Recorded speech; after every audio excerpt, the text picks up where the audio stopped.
Assalamualaikum warahmatullahi wabarakatuh. Jumpa lagi di Jendela Dialektika Jurnal PKSPD dengan tajuk Bupati diminta turun tangan pembenahan kuliner Cimanuk. Dan pada perbincangan atau dialektika pada kesempatan ini saya mengundang Ketua Paguyuban Pak Yudi, dan perbincangan ini tentu harus di lokasi kuliner Cimanuk supaya kemudian pemirsa atau siapapun terutama Bupati Luki Hakim bisa mengenal lebih dekat, bisa tahu situasi kuliner Cimanuk seperti apa dalam kondisinya sekarang ini. Terima kasih Pak Yudi atas kedatangannya. Pak Yudi, tempo hari saya mendengar bahwa telah mengirim surat ya dari Forum Kuliner Cimanuk kepada Bupati Luki Hakim. Betul, Pak. Apa tujuan surat kepada Bupati Luki? Untuk bisa mengayomi ataupun memelihara daripada kuliner Cimanuk ini, arahnya mau ke depannya mau arahkan kemana maksudnya gitu kan. Terus kita juga sebagai pedagang dari kuliner Cimanuk itu bisa bersinergi dengan pemerintahan, bisa mentaati dari aturan yang ada di pemerintahan Kabupaten Indramayu sendiri. Seperti halnya dalam hal yang dipegang oleh Perda bidang koperasi atau bidang perdagangan UMKM gitu, Pak. Maksudnya gitu. Nah, Pak Yudi, ini kan suratnya tertanggal 8 April 2025 ya, itu kemudian ditandatangani juga oleh sekretaris. Nah, sampai hari ini Pak Bupati sudah memberikan jawaban atau penjelasan untuk bisa berdialog atau duduk bersama untuk menyelesaikan problem di kuliner Cimanuk. Sekarang ini belum ada tembusan dari pihak dari kabar protokol dari Bupati sendiri, belum ada kabar beritanya, belum Pak, belum saat ini. Jadi sambil nunggu. Nunggu ya. Pak. Nah, kalau saya ingin tahu ceritanya ini kan kalau tidak salah kuliner Cimanuk ini dibangun pada masa Bupati Nina ya. Saya ingin tahu sejarahnya kesini tadinya di mana sebenarnya? Kalau menurut sejarah itu terbangunnya Kulcim itu waktu Bupati almarhum Yance. Oh, Yance. 2007 wancananya itu diperencanakan di tahun 2007. Dan pelaksanaan perpindahan dari rekolarisasi dari alun-alun ke bantaran Kali Cimanuk itu tahun 2008 terjadinya 2008. itu. Oh, itu juga terjadi kota terus sementara dengan waktu saat itu. Nah, kami akhirnya pindah kemari. Itu dengan ala kadarnya bangunan yang belum terselesaikan sepenuhnya. Itu masih bangunan ijuk, Pak. Ya. Masih bangunan ijuk gitu waktu dulu 2008 sampai tahun 2013 dibangun kembali dengan bangunan yang baru seperti sekarang ini pakai spandek ini kan, dan di jalannya juga kasih paping blok. Itu terjadi tahun 2013. Nah, sampai sekarang ini. Nah, dari tahun 2013 sampai 2025 sekarang ini belum ada sentuhan dari pihak pemerintah itu sendiri, seperti renovasi apa dan pemberdayaan dari pedagang sendiri. Sedangkan waktu kemarin kan waktu kita peralihan dari sini kan kami juga diiming-imingi dengan adanya pembinaan dan pemberdayaan daripada UMKM. Nah, pada waktu pindah ya dari alun-alun kemudian ke Cimanuk itu pada waktu Bupati siapa? Bupati Yance almarhum. Yance. Nah, pada masa Bupati Nina apa yang sudah? Kalau waktu Bupati Dina sekarang ini, makanya saya kemarin juga saya mempertanyakan ini kan udah dari zamannya program Bapak almarhum Yance itu kan berdirinya Kulcim ini, kok sekarang ada perubahan dari waktu pemimpinan Ibu Nina Agustina. Itu kan ada perubahan, yaitu pembongkaran di shelter 1. Iya. Nah, shelter 1. Nah, shelter 1 itu kan setelahnya terjadi pembongkaran shelter 1 itu katanya ini program revitalisasi dari ini kan. Nah, jadi dipindahkan ke sini semua. Pindahkan dari shelter 1 yaitu direlokasikan ke shelter 2 dan 3, dan ada sebagian dari pedagang itu tidak mendapatkan tempat, jadi tempatnya di sisi-sisi panggung itu. Nah, setelah terjadi begitu, Nina Agustina pembongkaran di alun-alun itu kan setelahnya terjadi pembongkaran tuh Pak. Nah, setelah itu kan ada pembongkaran dari di alun-alun tuh kan. Nah, akhirnya di situ adanya pembiaran daripada pedagang yang di alun-alun gitu Pak. Itu. Pak, sekarang yang membuat teman-teman di Kuliner Cimanuk itu gelisah, apa sebenarnya persoalan yang mendasar kegelisahannya? Faktor untuk kegelisahan dari pedagang itu sendiri ada beberapa faktor. Pertama dari keadaan, Pak. Keadaan, Ada kondisi kondisi yang dari bangunan itu makin sendiri merana. makin merana gitu kan, makin terpuruk lah ibaratnya, dan kondisi daripada daya beli ataupun beli. pembeli yang pengunjung yang akan ke area Kulcim, karena kita bersaing dengan yang ada pedagang yang ada di alun-alun Pak. Oke, Gitu. kalau begitu problem utamanya ada dua yang mendasar, ya, adalah sarana yang kemudian makin merana, seolah-olah Kemrum tidak bertanggung jawab, ya kan, Unpar tidak bertanggung jawab, disko dinas Daging. koperasi dan perdagangan juga tidak mau tahu. Ini kesannya ya. Iya. Saya tidak tahu apakah Bapak sudah pernah berdialog dengan Kemrum dengan ini soal fisiknya, kemudian berantakan, kemudian siapa yang harus bertanggung jawab, pun posisi Kuliner Cimanuk itu mau diposisikan seperti apa? Pernah ke Kami sudah misalnya sering kalau lampu mati gitu loh, atau jalan ini kayak begini menjadi buruk ini kan, di halaman ini, pernah tidak? pernah Pak, sering kali kami sudah mengutarakan hal yang serupa itu ke dinas, terutama dinas Disbodagin sama dinas Kemrum. Masalah pemeliharaan bangunan ini, siapa yang bertanggung jawab atas bangunan itu sendiri, itu Pak. Sudah sering kali mempertanyakan, malahan kami sering juga mengajukan proposal untuk pembenahan, tolong direalisasikan anggaran buat di area Kulcim yang istilahnya yang emergensi pun nggak apa-apa gitu, maksudnya gitu kan. Oke, sampai sekarang belum tersentuh. Belum. Mungkin di pemerintahan Lukisae sudah mulai harus berbenah, karena ini salah satu indikator untuk pertumbuhan ekonomi di tingkat lokal. Ya, salah satu kemudian destinasi wisata yang harus diolah dengan baik, tapi ternyata merana. Nah, problem kedua Pak, sepinya pengunjung tentunya kan.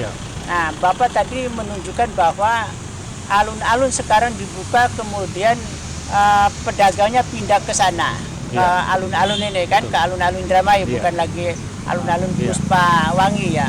Nah, yang menyebabkan mereka pindah ke sana ini disuruh atau karena di sana dibiarkan, dibolehkan untuk berdagang itu loh, sehingga kemudian dari sini hijrah ke sana, lalu dari sini jadi sepi. Nah, kalau untuk pedagang itu sendiri, dari pedagang kita sendiri yang ada di area Kulcim itu tidak ada pedagang Kulcim yang ke sana. ke sana. Nah, itu semuanya kebanyakan mayoritas pedagang baru semua itu. Nah, sedangkan kami sudah berupaya dari pedagang kita, anggota kami itu dari awalnya permintaan ini belum ada yang hijrah ke sana, sampai sekarang pun itu pedagang baru semua Pak. Nah, terjadi 1-2 orang pedagang, berarti kan itu kan tidak tindakan dari pemerintah. Itu ada arti kata berarti ada pembiaran daripada pemerintah. Sedangkan dari situ kan sudah ada tertera dari pihaknya pemerintah sendiri, kalau area Jalan Era Kartini, Jalan Suparman, itu kan sampai Ahmad Yani, itu kan bebas zona pedagang PKL. Kenapa dibiarkan ada 1-2 orang sampai sekarang? Banyak itu dari sebabnya pembiaran. yang membuat Pak Guyuban, Pak Yudi dan kawan-kawan mengirim surat kepada Bupati untuk melakukan pembenahan. Biar evaluasi kembali, gitu, supaya Kuliner Cimanuk juga tak rame, kemudian alun-alun juga enak dipandang, daripada kemudian numpuk di sana tidak karu-karuan. Nah, harapan lain kepada Bupati apa? Harapan dari kami pedagang kuliner Cimanuk ini, harapan kami tolonglah tengok kami, entah itu sempatkan waktu sedikit, entah 1 menit 2 menit, tengok kami. Dan selama ini kan dari zamannya Bupati yang menyarankan ke instruksi ke Bantaran ke Cimanuk, almarhum Yance sampai Nina. Nah, sekarang ini yang menduduki sekarang ini adalah Bapak Luki Hakim. Belum ada yang hijrah kemari Pak. Tolong tengok kami itu. Itu sarana dan prasarana tolong diperbaiki. Itu biar kami bisa berkembang, dan untuk kelanjutannya tolong kami ini kan sudah ada peraturannya bahwa kami itu ada namanya pembinaan dan pemberdayaan. Tolong diperdayakan kami dan dibinaan kami supaya sesuai dengan misi dan visi apa yang pemerintah ciptakan, yaitu Kulcim, Kuliner Cimanuk, bukan seperti sekarang ini loh. Itu. Oke, Pak. tadi Bupati kan sampai hari ini belum sempat Iya, berdialog, betul. belum juga ada agenda. Belum. Ya. Kemudian problemnya adalah makin sepinya di kuliner Cimanuk ya di sepanjang Cimanuk ini karena pindah ke alun-alun para pedagang makin Betul. banyak ke sana Iya. dan itu makin ruwet ya. Ruwet. Nah, Pak, sebenarnya kalau para pedagang ini kembali dipindahkan ke sini atau di sana tidak ada kemungkinan kuliner Cimanuk ini akan ramai kembali atau akan tetap kemudian kurang diminati oleh Menurut pandangan daripada saya sendiri, kalau memang di pedagang di alun-alunnya ditiadakan ataupun direlokasikan ke tempat lain, kemungkinan pengunjung di sini akan bertambah untuk keramaiannya. Tapi juga itu harus ada pendukung dari sarana dan prasarana sini juga sebagai ikon di sini pada Kulcim ini seperti apa. Seperti kemarin saya juga pernah berbicara audiensi sama anggota dewan waktu tahun 2021 22 itu kan udah akan dibuatkan ikon buat di Kulcim, sampai sekarang tidak ada. Itu yang menjadi kegelisahan juga di antaranya.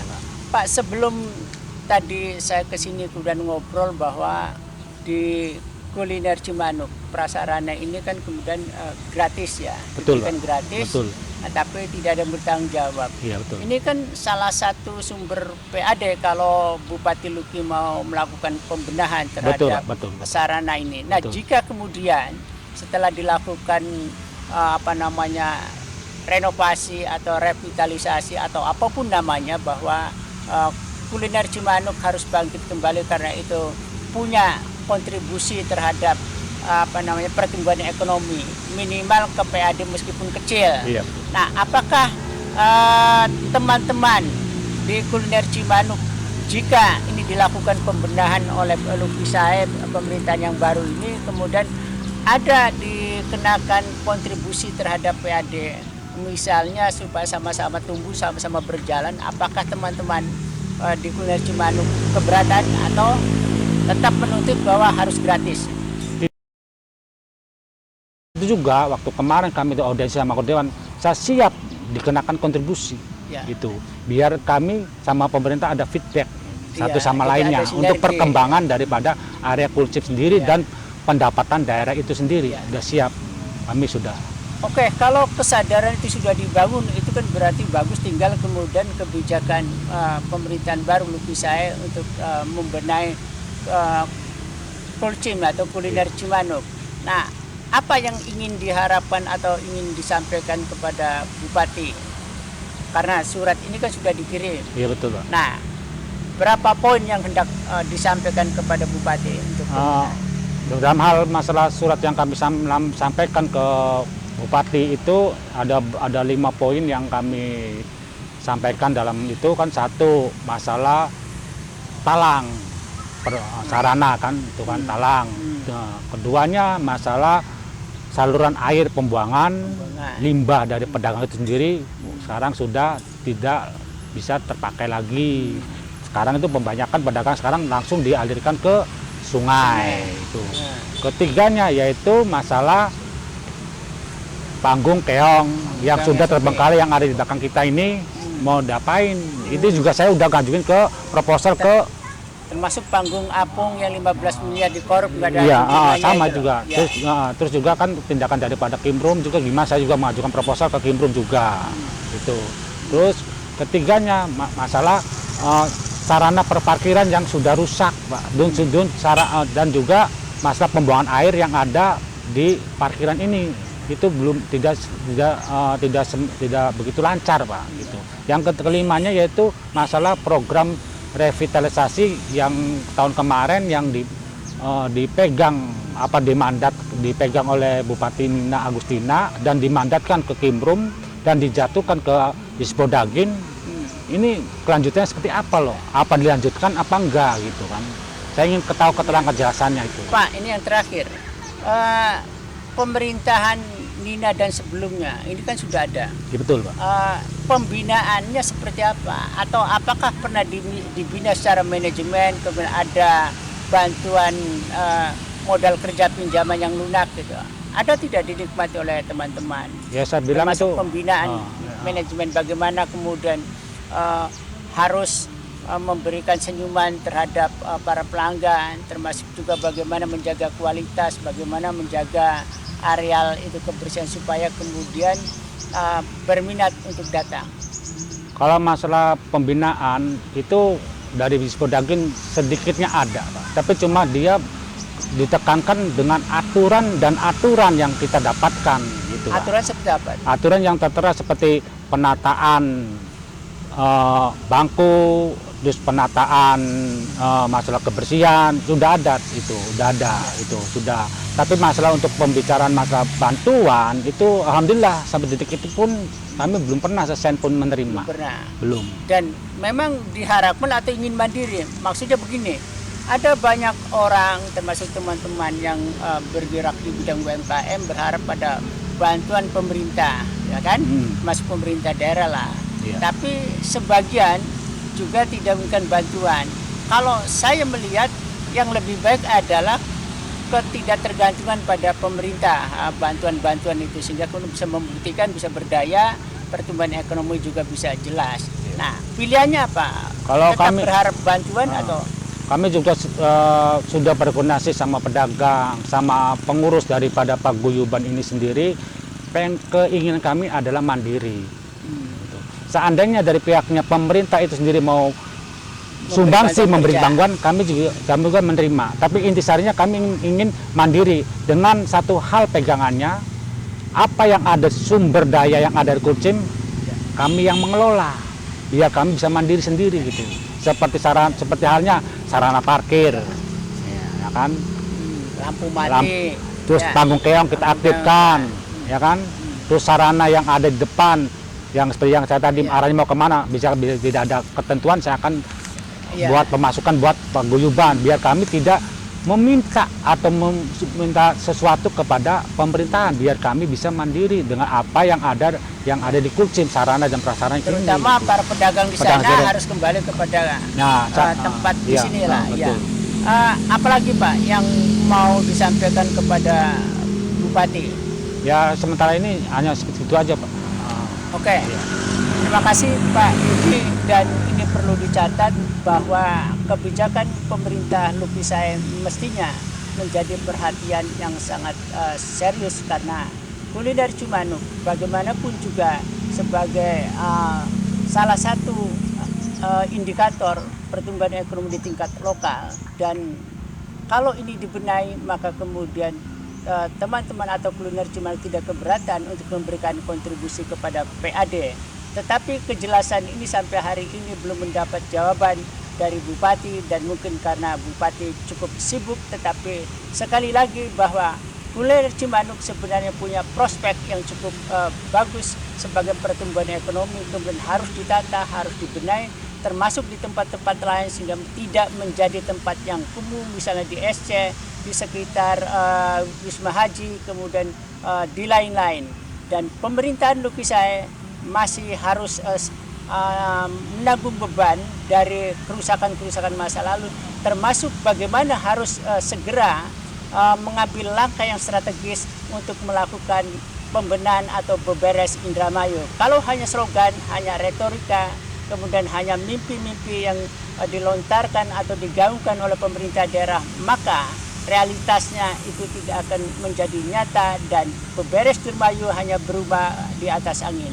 Sekali lagi catatan rekomendasi Jurnal PKSPD bahwa pemerintah daerah di bawah pemerintahan Lukisai sudah semestinya melihat atau kemudian menganalisa sejauh mana kemudian kuliner Cimanuk ini punya prospek, sejauh mana kemudian kuliner Cimanuk ini akan menyumbangkan kontribusi kepada PAD. Paling tidak, sekalipun tidak punya kontribusi kepada PAD, tetapi sumbangan terhadap pertumbuhan ekonomi di tingkat lokal, sehingga kemudian bisa tidak goyah dengan resesi termasuk juga krisis yang akhir-akhir ini sudah di depan mata kita menurut banyak para pengamat ekonom senior kita.